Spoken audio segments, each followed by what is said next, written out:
At the start of this year, I said to myself that I wanted to make 2017 a year of travel. I wanted to explore new cultures and see new areas of the world. So I cracked open my rainy day fund and got going. In February, my friend Charlie and I went to Iceland. We landed in Reykjavik in 70-knot winds, which is something like 80-mile-an-hour winds for what the pilot called a sporty landing. We hired a small hire car and started our long journey on the ring road around Iceland. At some points, the roads were so awful we did wonder whether we should have booked a bigger hire car instead. This is the one road, which is the equivalent of a motorway, which is made of gravel. We haven't seen another car for about half an hour. Yeah, about that. I saw the craziest and most incredible landscapes I've ever seen. It was amazing.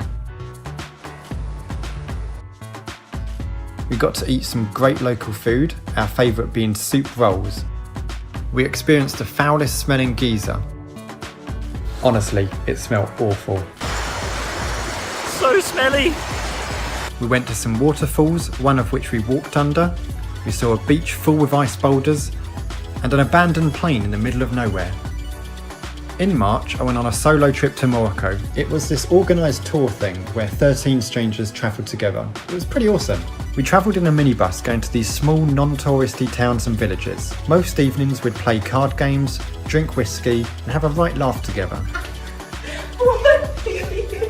The highlight was riding camels out to a Berber camp in the Sahara Desert. We watched the sunset from the top of a sand dune, had dinner and danced to traditional Moroccan music around a campfire and slept under the stars. Because it was so remote, we could see so many stars. It was beautiful. I came away from that holiday with a new group of friends, most of whom I have kept in touch with in some way or another. In May, I went to Riga in Latvia, Moscow and St. Petersburg in Russia, and Stockholm in Sweden with Charlie. We only originally planned to go to Moscow, St. Petersburg and Stockholm, but it was actually cheaper to have an 8-hour stopover in Riga. We thought, hey, it's a new country, a new city, why not? Fueled up with a full English breakfast, we started with our lightning quick trip to Riga. They have some nice parks and nice buildings. It was a good use of an 8-hour stopover. We happened to be in Riga on the same day as a medieval festival and a Harley Davidson meetup. It was a weird combination, but it kind of worked.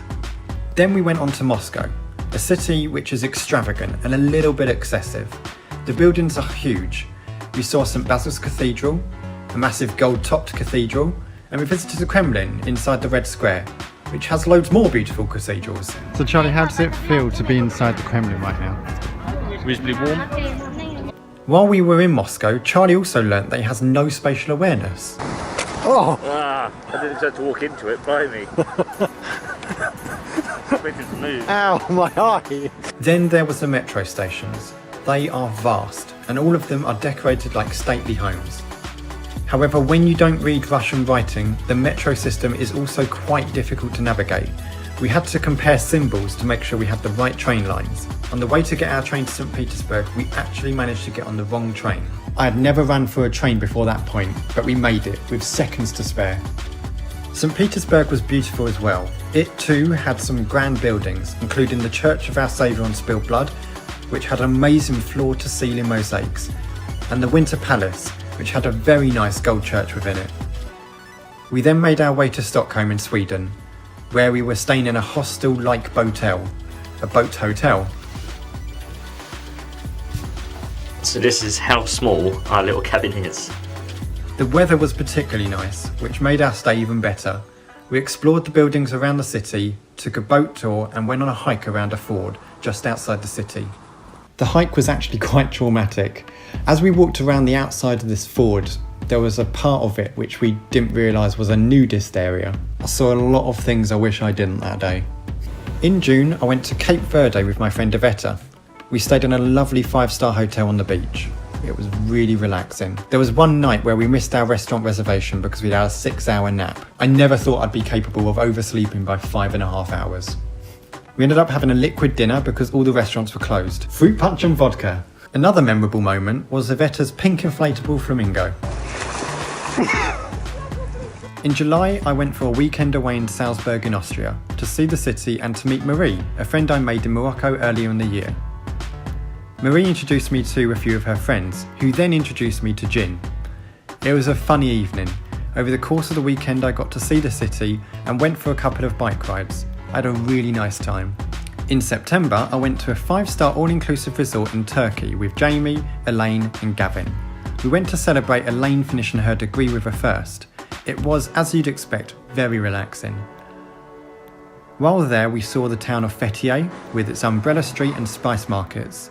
We also discovered that the cocktails at the hotel were quite nice. Our last evening turned out to be particularly hilarious.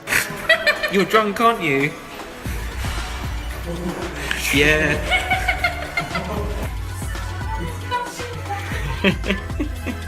The following day most of us felt a little bit poorly. Must have been the food. This wasn't so great because we were due to be on a boat cruise around some of the Mediterranean islands that morning. We made it, just, and it was good fun. I was then in the UK again for just over 24 hours before going to Cologne in Germany with Charlie and Gavin to meet Stephen, a friend from school, and his fiancée, Reem, for the weekend. We explored Cologne and Dusseldorf, which was nice. While we were there, it was Gavin's birthday, which we celebrated by driving to Amsterdam for the day. We got to explore the city, and some of the group explored the local cuisine. Not that cuisine, this cuisine. We then had to unfortunately say goodbye to Stephen and Reem. What are you doing? It's like groping something.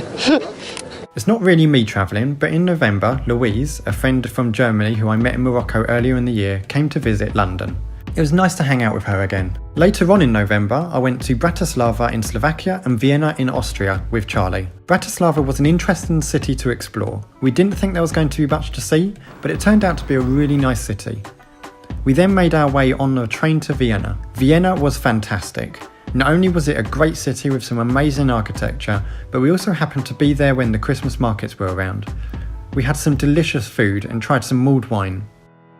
It turns out Charlie and I don't like wine, but we like the mugs. That was it for this year of travel. I know, not much, right? 2018 definitely won't be as packed with travel. I need to start filling up the rainy day fund again.